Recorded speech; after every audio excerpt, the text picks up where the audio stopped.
नमस्ते गणपतये त्वमेव प्रत्यक्षं तत्त्वमसि त्वमेव केवलं कर्तासि त्वमेव केवलं धर्तासि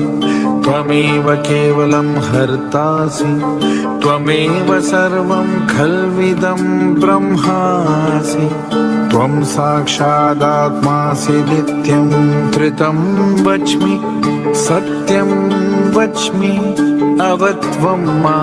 अवभक्तारम् अवश्रोतारम् अवदातारम् अवधातारम् अवानुचानम् अवशिष्यम् अवपश्चातात् अवं पुरस्तात् अवोत्तरात्तात् अवदक्षिणात्तात् अवचोर्ध्वात्तात् अवोदरात्तात् सर्वतो मा